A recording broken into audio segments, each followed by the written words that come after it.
Brian here from Thumper Fab. Today I'm going to walk through installing our headache rack on your U10 XL Pro. For the first step of our headache rack assembly, we're going to mount the rear panel to the headache rack frame using our button head screws. You'll place the rear panel in a position on the riv nuts that will be installed in your headache rack frame, and you'll use your button heads. You want to start all 7 of them before you move forward with tightening them up. Once you have them started, you can come back and tighten them all evenly. You use your 5mm Allen to tighten up your button head screws once you have all 7 of them started. For the next step, we got our fair lead out of our winch box. We'll go ahead and mount it in position on the headache rack frame using the hardware that's provided in the headache rack box. For the next step, we'll mount our winch to the headache rack frame.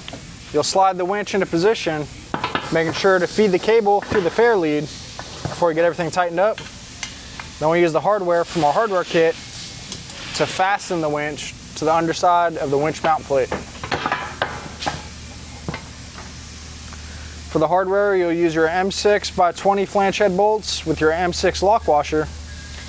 You'll come in on the underside, line them up with the holes provided in the winch, and tighten them up with a 10mm socket. Once you have the winch tightened up, you can move on to mounting your winch stop and your winch hook. Your winch stop, you'll clamp around the cable before reinstalling the hardware, before moving on to the installation of your winch hook.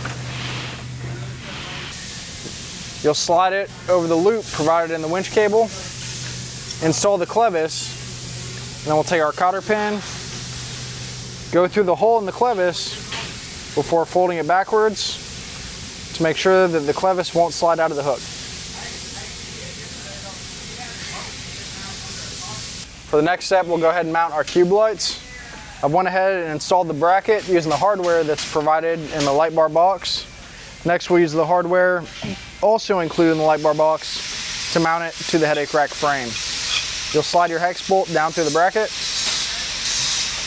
insert it into the hole found in the frame before capping it off with a lock washer and jam nut.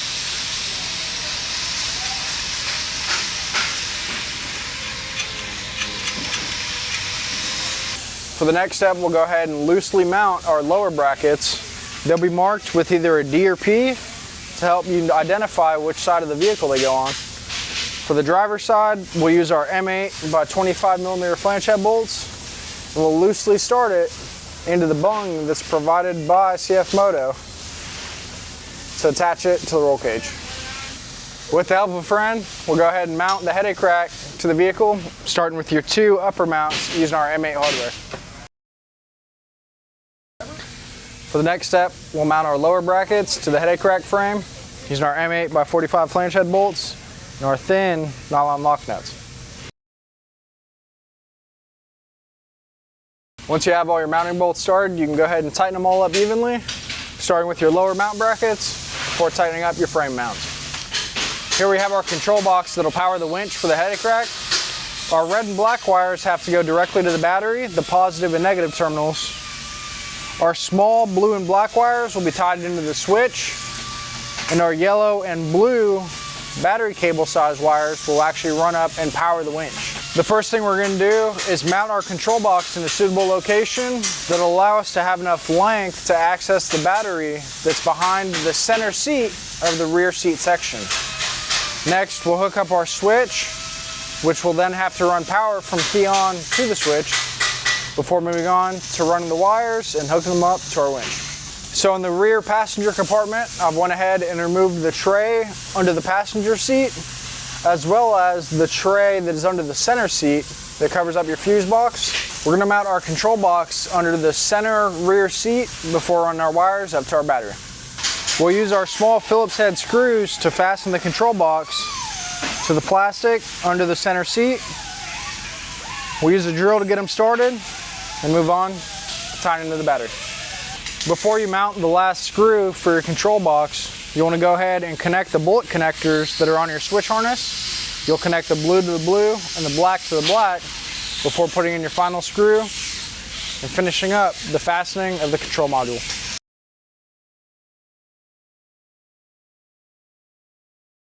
So here we have our switch harness plugged into the control module. We've already plugged in our blue and black wires for the switch harness. With your contactor box mounted, you can move on to connecting your red and black leads to the battery on the positive and negative terminal.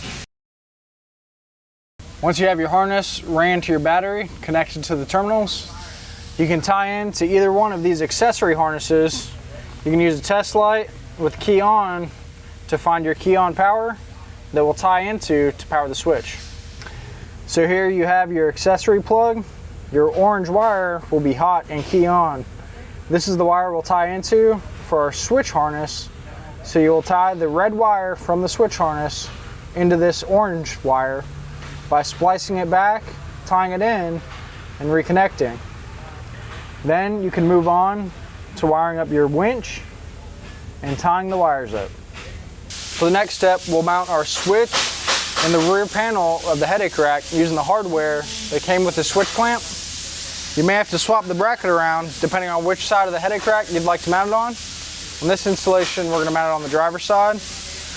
We'll use the same hardware that mounted the switch to the clamp that came in the box to tie it in to the rear panel and get it tightened up before we finish routing all the wires. With your switch fully hooked up to key on power, the last thing left for you to do is run the wires directly to the winch from your control box. We've provided zip tie slots on this upper plate that allow you to fasten your leads for the winch and keep them tucked away nice and clean.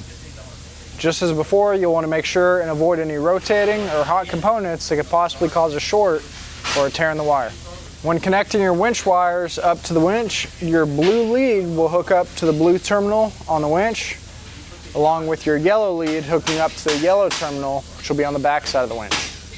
With your wiring all tied up tight, nice and secure, you can go ahead and hit the trails and enjoy your new Thumper Fab headache rack.